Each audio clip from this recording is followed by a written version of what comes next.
I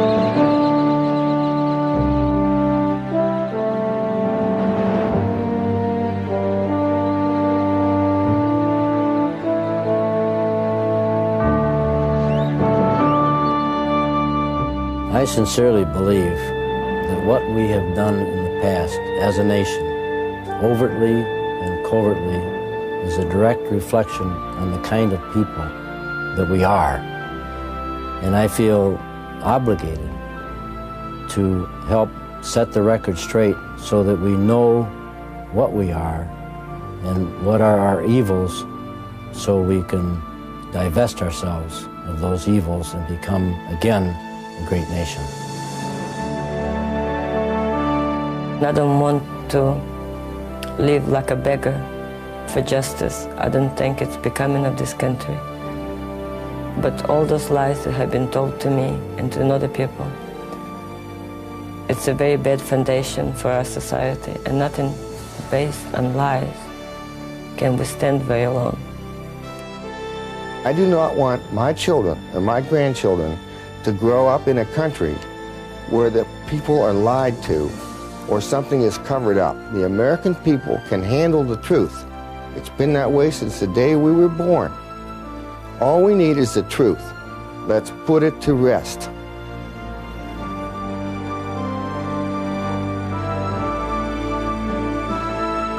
Most Americans believe the truth surrounding the assassination of President John Fitzgerald Kennedy has been covered up. Marina Oswald is convinced that her late husband, Lee, played no part in his murder. I think he's absolutely innocent of the murder of President Kennedy or Officer Tippit. And I would like for people in official capacity who say that he is guilty to come up with the proof. Absolutely, not one-sided, but all evidence on the table. And only then to decide if he's guilty or innocent. I know he's innocent. But the danger of the truth not being known will destroy this nation, actually. They maybe don't believe me, but that's the fact. Beverly Hills is home to a former member of the 1970s House Select Committee on Assassinations, the second major inquiry into the killing of Kennedy. He resigned with others when their efforts to establish the truth were thwarted. Attorney and former mayor of Beverly Hills, Bob Tannenbaum. The executive intelligence agencies, the FBI and the CIA predominantly, looked upon the committee as the enemy.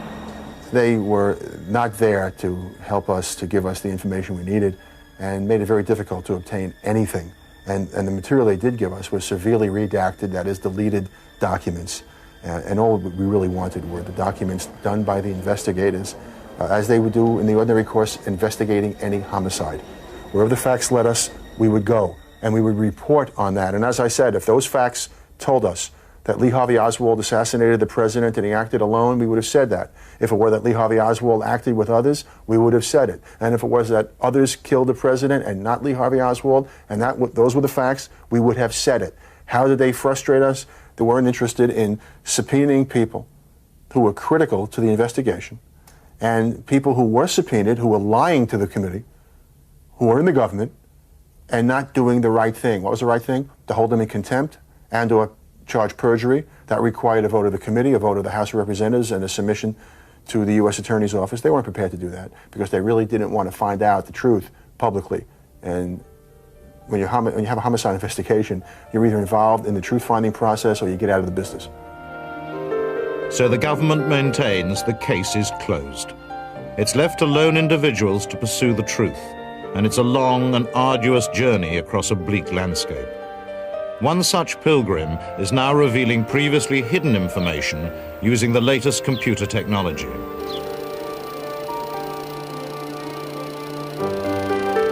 Tom Wilson spent 30 years with US Steel, developing his image processing techniques for revealing imperfections in product surfaces. His expert evidence in murder cases involving gunshot wounds has been accepted in federal court. In 1988, he began to apply that expertise to images from the Kennedy assassination. You look at a picture and you see 30 shades of diversifying gray, whereas the machinery sees 256. As you peel away the layers of the photograph, as you were peeling an onion, each of the layers provides to the human being some information that lie within these various layers. And each layer or combination of layers will result in something that is embedded in there that has not been able to be brought out by the human eye. I don't think anyone has ever utilized the equipment to look at the Kennedy images, because if they have, with the expertise that I know our government has had over the past many years, then I know they will come to the same absolute conclusion that I have. And it's just been an unbelievable burden ever since, because I know that President Kennedy was assassinated by somebody from the front and that there was a conspiracy. And the problem hasn't been the burden of knowing the truth that our president was assassinated in a conspiracy. The problem has been that in my efforts to bring hard, scientific, technical information to the public has been thwarted by everywhere I have turned. I've tried the media, I've tried the government, I've tried everything I know, and no one wants to look at the evidence. Using image processing techniques undreamt of when Zapruder filmed the assassination, Tom has uncovered dramatic information hidden within this horrific footage. As we go further into the brain, we are able to observe all of the damage that has occurred in this rear exit wound from the very top of the skull down into where the missile exited through the head. As you can see, this is the scalp area, the damage to the skull, the area of the skull that's been blown away by the incoming frontal missile. And now we can actually go down and see the brain, and the exiting bullet has gone through the brain, and you can see the path of the bullet here.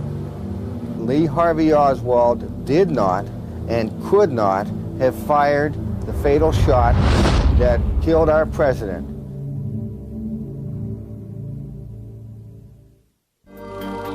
Tom Wilson's ability to extract hidden information from the assassination pictures is based on established scientific principles. This is photonics. This is the absolute science in the measurement of light.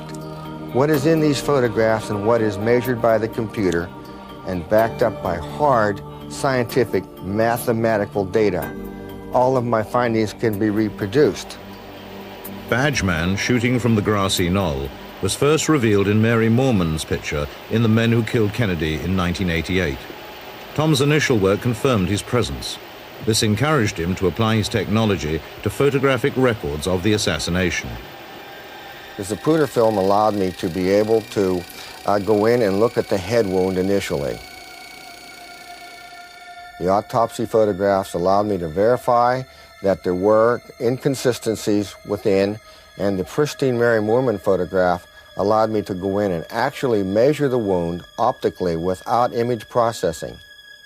As we go into the wound and as we expand the wound and magnify it, you can see that the pixel elements, or each one of these little dots, is represented by dark squares or light squares. Now, if there were no wound in the rear of President Kennedy's head, all of the squares would be the basic reflective value or the basic shade of gray that his normal hair coloring would be on this day. Every time, in my years of experience with this, when there is a concave or convex area that is a deformation of the overall image, there is absolutely no question that the case is, as it goes darker under this situation, that this is going from an area on the top of President Kennedy's head down into an extremely deep hole, because the entrance wound that supported this exit wound was fired from the right frontal area of President Kennedy, and it exited through the rear. Instead of trying to find shooters or gunmen in the photographs, I decided to concentrate on President Kennedy's massive rear-end head wound. And what this enabled me to do was to be able to go in, rebuild the head wound as a mold, use the data thereof, and track back from the head wound back to the source of the shooter. This is a mold that was reproduced from the data points obtained from the pristine Mary Moorman photograph. I took 8 vertical scans, 1, 2, and so forth, down to the bottom, and 750 horizontal scans, which allowed me to have 6,000 pieces of mathematical data that I could actually turn into a 3-dimensional mold. I was able to produce the exact replica, not to scale, of course, but an exact replica of President Kennedy's head wound. As you can see, this allowed me to be able to show the massive amount of material that was blown from the head into the air. As the bullet entered the right temporal area, it came within his head and fragmented into 2 directions. The right fragment is here, the left fragment is here. And this allowed me to determine, as you can see with all the flow of forces here, that all of the material was blown up and the entrance of the fragments came from below. Having gathered extensive mathematical data from the assassination images, Tom went to Dealey Plaza for the first time. Taking precise measurements from the site, he correlated these with his photographic findings. The results were not as he anticipated. When I came back and took these coordinates, which were mapped out using the machinery, not manual calculations, I could never put President Kennedy at the spot where the Zapruder film said was frame 313 when Badgeman was firing, because the projectile trajectory from Badgeman wasn't where Kennedy was. And when I put President Kennedy down the road 4 feet further, when Badgeman could hit him, Mary Moorman was in the wrong location, Mr. Zapruder wasn't fit, the fence was in the wrong place. I could not make anything fit. So I had to go back to Dallas, and I had to run more tests. And what I found out was something that I had overlooked all this time in looking at the photograph. President Kennedy's wound in his right temporal area is at an angle like this. It's coming out of the ground. And I said to myself, Tom, if the bullet was coming out of the ground, how is this possible? Because I never tried to determine where the bullet came from. I only know what it did to President Kennedy's head. This totally bewildered me, but I'm at the end of this mission. President Kennedy was assassinated by a man firing a missile from inside the manhole cover at the bottom of the steps in Dealey Plaza. There is absolutely no doubt in my mind that that is exactly where that headshot came from.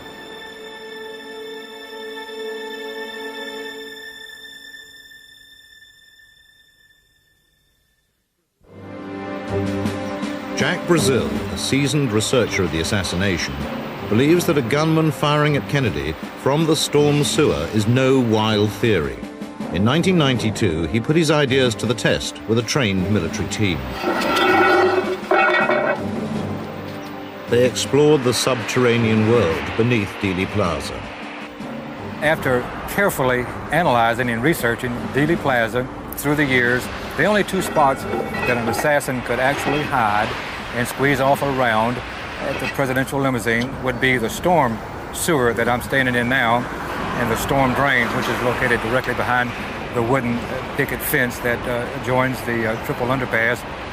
But that's the only 2 spots that an assassin could hide in and actually squeeze off around and fire at the presidential limousine, and then, in lieu of that, been able to escape. It took us approximately 53 to 54 minutes, our very first trip. Now that was stopping and investigating and talking on the walkie-talkies, 2 coffee breaks, and then the second time it took 42 minutes, and the third trip it took 32 minutes, and the fourth trip it took 23 minutes. So we can rest assured that it would take an assassin approximately 20 to 30 minutes to actually escape Dealey Plaza underground.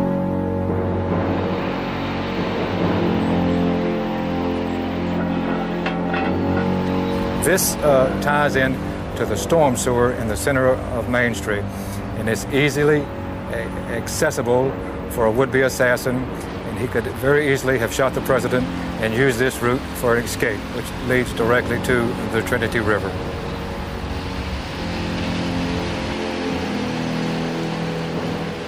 The official autopsy photographs taken at Bethesda Naval Hospital on the evening of the assassination show no indication of a frontal entrance wound to Kennedy's head or exit wound from the rear.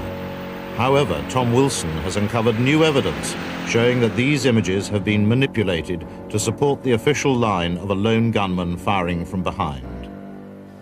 The dark areas represent material that are human and or environmental. The white areas represent mortician's materials such as wax. Some of the obvious areas of disguise are the ear, where you can see the wax material has been over top of the human ear. The entire face has been covered with mortician's wax and materials. And most important, the right temporal area, which is the entrance area of the incoming missile, has been filled with mortician's wax. I'm not saying that restorative art was not done to President Kennedy before he was buried. What I'm saying is, how can an autopsy photograph have restorative art on a cadaver? Tom can prove that another official autopsy photograph, first seen in The Men Who Killed Kennedy and showing the back of the president's head intact, has been forged. When image processing looks at this image, the real image that should be seen is this image. And all of the area that looks like it is solid white, a nice evenly coated white, is a photographic manipulation of the image. It is not a man-made mortician-type material. It is a painted image on a photograph. It is my concerted opinion that this photograph was manipulated for only one thing, and that was to hide the massive exit wound that occurred in the rear of President Kennedy's head. Lieutenant Colonel Dan Marvin has spent his life serving his country. A veteran of 8 combat campaigns, he earned 21 awards and decorations. 15 years a paratrooper, he served in the elite special forces, the Green Berets. Just a few weeks after the assassination, he volunteered for specialist guerrilla training at Fort Bragg. Almost all of the instruction in the guerrilla warfare school was classified. The most secret was the top secret training on assassinations and terrorism. And at that time, we went to a different building that had a double barbed wire fence around it and guard dogs in it. On the John F. Kennedy situation, that was brought to our attention as a classic example of the way to organize a complete program to eliminate a nation's leader while pointing the finger at a lone assassin. It involved also the cover-up of the assassination itself. We had considerable detail. They had a mock layout of the plaza in that area and showed where the shooters were and where the routes were to the hospital. I don't remember where those were now. They had quite a bit of movie film coverage, it seemed like, you know, thinking back to that time, and some still photos of the grassy knoll and places like that. They told us that Oswald was not involved in the shooting at all. He was the patsy. He was the one that was set up. We did, myself and a friend of mine, form a very distinct impression that the CIA was involved in Kennedy's assassination. During a coffee break, we overheard one of the CIA instructors say to the other, "Things really did go well in Dealey Plaza, didn't it?" Or something to that effect. And that just reinforced or really added to our suspicions, and we really felt before the end of the training was over that one of those instructors may have been involved himself in the assassination of John F. Kennedy. I had to do a lot of rethinking, and perhaps it's the way that soldiers of fortune are. I don't know, but I just then convinced myself, as did my friend, that it had to somehow be in the best interest of the United States government that Kennedy was killed. Otherwise, why would our own people have done it? Simple as that. At Fort Bragg, 15 months after his training, Dan was summoned to meet an official from the CIA, a company man. David Vanek, a fellow officer in assassination training, also attended. First, the company man took me aside and showed me his badge, his ID card, and he asked me if I would volunteer to kill a man, a United States citizen, a naval officer. Didn't tell me who it was at first. Now, I assumed what he was talking about was killing a man overseas. He asked me at first if I would accept an assignment to kill somebody. He didn't give me the name, but then I asked for the name, assuming it would be, like I said, overseas. And he gave me the name, William Bruce Pitzer. Hard name to forget, really, once you hear it. And so I told him yes. And then he said, well, you have to, he started to lay out the details of it. And the details included the fact that I would have to get him before he retired. And he retired in a very short period of time, if I remember correctly, and he was stationed at Bethesda Naval Hospital. So I'd have to actually get him here in the United States. Well, I refused, because that wasn't the way that we were trained that this was going to happen. We were supposed to be used as their assets, the CIA's assets, for use in assassinations overseas. In the United States, the mafia was supposed to supply what resources they need for killing somebody here in the United States. So he then asked David Vanek. He went over to David Vanek and talked to him. Now, I don't know what he talked to David Vanek about. He might ask him the price of ice cream, I don't know. But I never saw David Vanek after that day. Now, that was in August, the first week of August of 1965. In November 1963, William Bruce Pitzer was head of the audio-visual unit at Bethesda Naval Hospital. A close colleague at the time was a young petty officer, Dennis David. 3 or 4 days after the assassination, I walked in to his office and I saw he was working on some film. He had a movie editor, one of those reel-to-reel, and runs across the screen. And he showed it to me, and it was a 16-millimeter film of the autopsy. There were also some slides. He had some slides that he had that showed tissue slides, and also showed some slides of President Kennedy that were taken while he was on the table at the morgue. And we looked at him, kind of horrified, I guess you would say, at the seriousness of the wound. But I remember one of the things that I remembered was that we saw, they had a picture of Kennedy laying on the table, and it was a front profile, if you will, or front view. And the only thing we saw was a little hole about here in the temple. And then, and another photograph, or another slide that Bill had, showed a huge gaping hole here in the back. And so Bill and I logically assumed that the wound was a frontal entry wound, as opposed to what the Warren Commission later said being a shot from behind. Dennis left Bethesda for a new posting, but in November 1966, a colleague gave him some distressing news regarding his old friend Bill Pitzer. He'd been found dead in a pool of blood in his studio at Bethesda. The official verdict was suicide.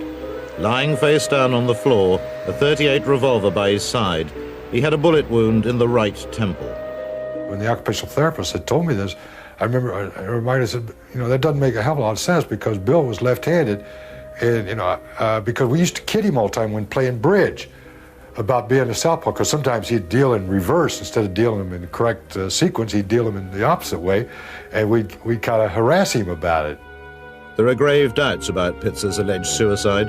His left hand had been so mangled, as if tortured, that his wedding ring could not be removed and given to his widow. Bill had told me shortly before I had left Bethesda, which was around the 7th of December of '65, he told me that he was planning on retiring because he had enough time in and he was wanting to get out. And that he also said he had some damn lucrative offers from some TV networks. And other people have asked me why I think he was assassinated. And I think it was because that with him retiring, they, and I don't know who they are, were afraid that he would take these pictures that he and I had seen, this 35 millimeter and the 16 millimeter film, that he would take them, and that if he went to work for a major studio, that they would use them, or he would have them aired, and that would really, you know, blow some people out of the water if that would have transpired. I could be wrong, I could be all wet, but I do know those films exist because I was there, I saw the damn things. I am absolutely certain that the name that I was given underneath those pine trees of Fort Bragg, North Carolina, the first week of August was William Bruce Pitzer. I put it completely out of my mind from 1965 until 1993. And I was watching a special in November '93 about the assassination of Kennedy. I think it was a special by Jack Anderson. And at the end of that special, on the television, they rolled a list of 42 names of people who had met a violent death that were somehow associated with the assassination or the cover-up or the autopsy or something. And I was sitting there in my living room watching that, and the name William Bruce Pitzer came over the screen.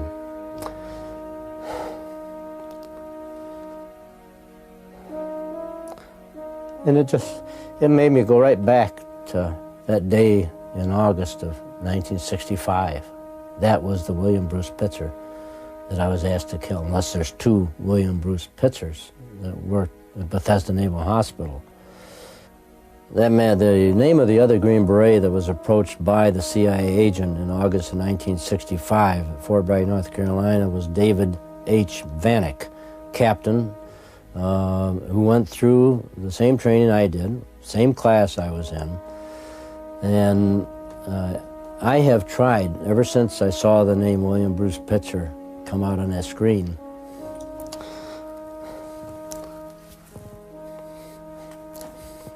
I've tried to find him. And I've been totally unsuccessful. I sent letters to the special office and the Retired Services Directorate, where they'll take a letter that you send them with a man's name and serial number, and they'll forward it to him. Or if he's deceased, they'll send it back to you. I got no response from them, so I finally sent another follow-up letter and demanded a response, or I threatened to go to Senator D'Amato to help me on the response. And then I did get a response, but the response was that David H. Vanek never existed in the United States Army. But Dan still has published Army orders proving that Captain David H. Vanek was with him at the Special Warfare Center. Recognizing just what kind of a person I was, and which I am hopefully no longer, it is not an easy thing to do. It would be easier for me to just melt into the woodwork and let my family, especially my grandchildren, think of me as kind of the friendly old giant that helps them do things and plays with them, rather than what I've done in the past. And I know that when this, if it is made public, the information that I've given will adversely affect my relations with my family. And I just hope and pray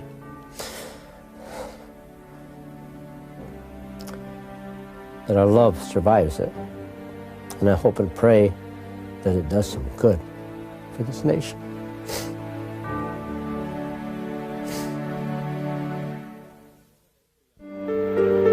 Former FBI agent and professional investigator Bill Turner has been researching the JFK assassination since the weekend it happened.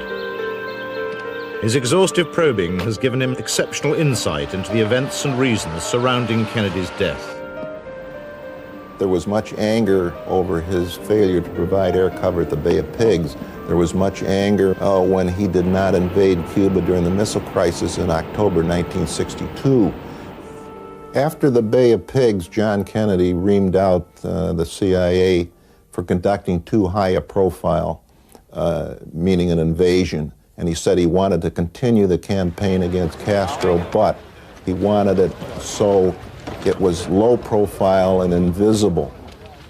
And so the Kennedy brothers did develop a secret agenda, and Bobby was a protagonist in which there would be a series of sabotage raids, there would be continued assassination attempts against Castro, and there would be teams ready to go into Cuba if the time was right for a second invasion. So all of this was low profile but high intensity, and was going on right after the Bay of Pigs, right up until John Kennedy's death.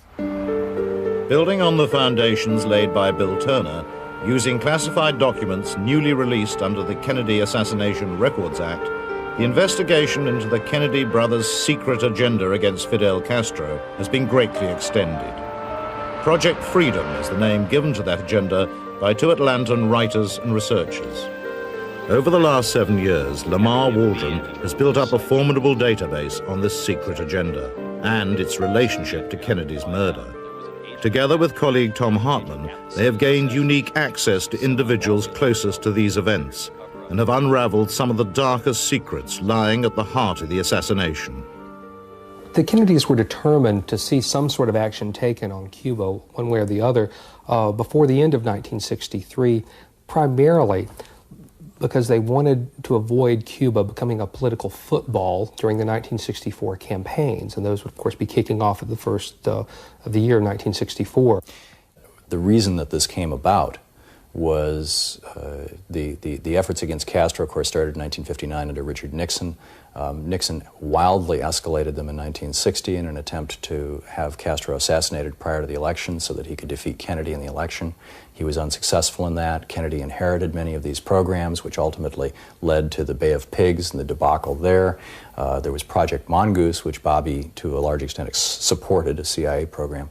It didn't work. None of these programs worked, and so Bobby, in utter frustration and I think progressively becoming less trustful of the people who had been running these programs up to this point, said, I'm going to create my own program. We are going to run this out of my office, and it's going to be highly secure and highly compartmentalized, as it is to this day. Project Freedom, again, was Bobby Kennedy's project that he ran only with his most trusted advisors. So you had Bobby at the top, based in Washington, and also based much of the time in Washington, you had his Cuban confidant. That was Bobby's main liaison with the other small handful of exile leaders that he trusted to work on Project Freedom with him. Those leaders would sometimes contact Bobby directly, but most of the time they would go through his Cuban confidant. So a second invasion of Cuba was being planned, using a force of Cuban exiles. Robert Kennedy's Cuban confidant was the man in charge. Harry Williams was in the invasion brigade of the Bay of Pigs, and when he was recuperated from Cuba, Bobby Kennedy tapped him to become kind of his golden boy with the exiles. And Harry, I can tell you, he has a tremendous presence, almost a charisma, if you want to call it that. And so I did interview him, and he told me that the action was going to be based out of the Dominican Republic in a place called Monte Cristi. But the character changed when they co-opted a high official in Havana, and the opportunity for an assassination of Castro and a coup presented itself. So this developed along the line, and at that point the second invasion became more of a backup type of idea. John Kennedy, in his settlement with Premier Khrushchev, the Soviet Union, the missile crisis in October of 1962, had agreed that there would be no U.S. involvement in any type of adverse actions against Cuba. That was part of the agreement. So this had to be kept from the Soviet Union, it had to be kept from the FBI, it had to be kept from anybody and anybody that didn't have a need to know. Harry was reporting directly to Bobby Kennedy. The United States in the summer and fall of 1963 had a great need to get more low-level intelligence assets into Cuba. One of the reasons the Bay of Pigs had failed was because we didn't have good intelligence that told us what the reaction of the Cuban people really would be when the invasion happened. Well, Bobby Kennedy was determined not to let that happen again. So there was a general effort throughout the summer and fall of 1963 to get people into Cuba by legitimate means, not by secret boats in the middle of the night, as the CIA was capable of doing, but these would be people who would go in legitimately, would be able to walk the streets, talk to people, because this was very important for Project Freedom. They had to have ways of finding out what the man on the street thought about the coup, if they were going to support the new leaders, and indeed there were many, many mysterious visits by young men in their early 20s to the Cuban embassy in Mexico City trying to get into Cuba for those kinds of activities. Oswald supposedly returned from a trip to Mexico City, a very enigmatic trip, in which he made loud noises about getting a visa to Cuba at both the Soviet and the Cuban embassies there, and created quite a ruckus when he was turned down. This again established his bona fides as a Castro partisan. And I'm sure if it was actually Oswald, because there's a lot of evidence that it was not he, but a double that showed up down there. In any event, his bona fides as a Castro revolutionary were established. And upon his return to Dallas, he was in essentially the same role that he had been in New Orleans, being dangled in this ongoing intelligence operation. And the final denouement, of course, was that this intelligence operation in which he was being controlled simply set him up to take the tumble for the presidential assassination. They controlled him, and that's where he wound up, in the Dallas School Book building. And he was simply, like he said in his own words, the patsy.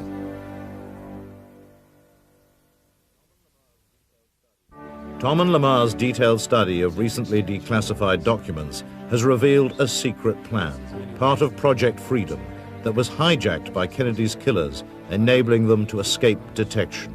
Beginning in September of 1963, several agencies of the U.S. government, at Bobby Kennedy's direction, began making contingency plans regarding Project Freedom. They were worried about what would happen if Castro found out about the plan and retaliated in some way. And so Bobby was faced with a serious problem here. He had a plan that had a very good chance of actually unseating Castro. What if Castro found out about it? And what if Castro found out about it before it happened and launched a preemptive attack of some sort against the United States?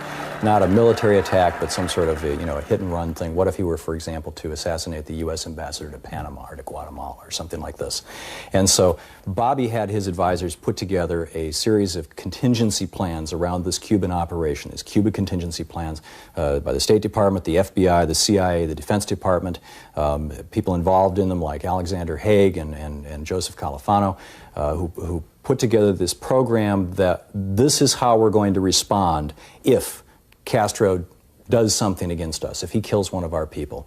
And we want to very carefully control the release of information about the evidence. We want to control the evidence in a way that we can prevent inflammatory information from getting out that would cause the press to go nuts, that would cause the Republicans to use this as a political tool that would cause Americans to demand an immediate invasion of Cuba that could lead to World War III. They had to have control of the information. There were very low-level operatives and informants working for the CIA whose primary allegiance was to the mafia. And these people had been working with the mafia for much longer than they had been working with the CIA. And the mafia paid them many, many times what the CIA did. Those people not only told the mafia bosses like Trafficante and Marcello about Project Freedom, but they worked with the mafia in ways to use those plans to kill President Kennedy and use the secrecy surrounding Project Freedom to cover up the mafia's role in it. Dangling Oswald, the forces involved, I'm firmly convinced, were the same ones that were involved in the ongoing attempts to assassinate Fidel Castro. And I'm talking about the combination or the alliance between the CIA and the mafia to snuff Castro. And I think that what happened at Dallas was simply that having the personnel and teams assembled for assassination having the wherewithal to do it, having the intelligence connections to cover it up, that they simply turned their guns on Kennedy, and that's where it all came from, out of that whole collaboration between the mob and the CIA and some of the Cuban exiles. And I probably should add rogue elements of the CIA, because I know that the director himself, who was a Kennedy appointee, certainly was not involved.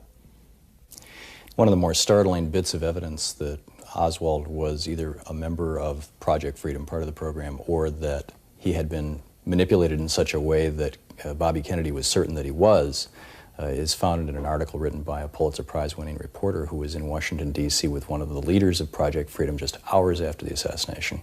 And he received a telephone call from Bobby Kennedy just a few hours after Jack was killed, and Bobby's comment to him was, one of your guys did it. One of your guys just killed my brother. And this clearly demonstrates that Bobby's first response was that he recognized either Oswald's name or Oswald's position, and that he believed that Project Freedom had been breached.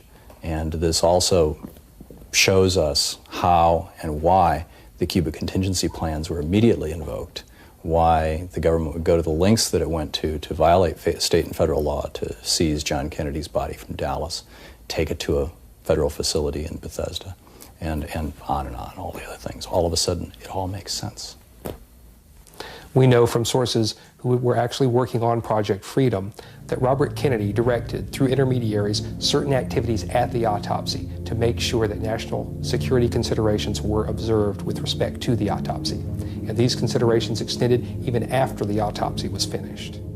Immediately after the autopsy, the body was then delivered into the care of then Lieutenant Colonel Alexander Haig, later Secretary of State Alexander Haig. And Haig, of course, was one of the authors of one of the Cuba contingency plans.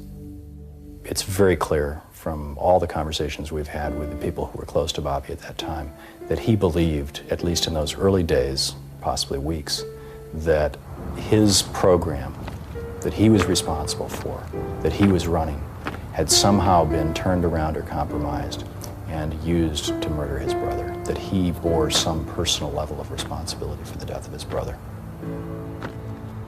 I am very convinced that the assassination of John F. Kennedy came from the collaboration between the CIA and the Mafia in attempting to assassinate Fidel Castro.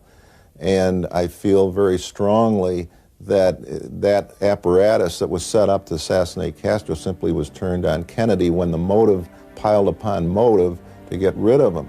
If the truth came out today about what really happened, it certainly would be a major embarrassment to a number of political and media figures. And I find that to be a very healthy thing. I think that people in this country should know how the government is able to cover up things that went on, not always by people being guiltily involved, but by just going along with what the government says. People that you trust betrayed you, the government that you trust, the official that you trust, and they told you blind light, and they knew it. So that kind of betrayal really turned your soul upside down. And for that, I'm angry. For all the Blakeys and Fords and God only knows whom, Posners and Mailers who had the opportunity to improve something, and they refused, or sold out, or were weak enough, or whatever. But when that hope is taken away and you reduce human being like me to the level of the animal, even animal can feel. So you expect me not to protest? Sure I do. So that's the reason that I'm here, because nobody have right to play God over somebody else's life. And not just get away with it, but be happy with that kind of power. This is just simply insanity. When the government engages in the truth-finding process and in some way doesn't tell us the truth, it's violated the very, very precepts upon which this government was founded. And those precepts are found, if one wishes to look, not only in the Declaration of Independence, but in the Constitution, and particularly in the Bill of Rights. That is what guides this government. It is our founding principles. It matters I think it is terrible just to know that a nation can have within its own government those kind of evil influences that can cause something like that to happen, and then to cause it to be covered up to the extent that it has been, makes you feel like you're really not in a democracy anymore. A nation is strong when it does things openly, courageously, and according to the law. Amen.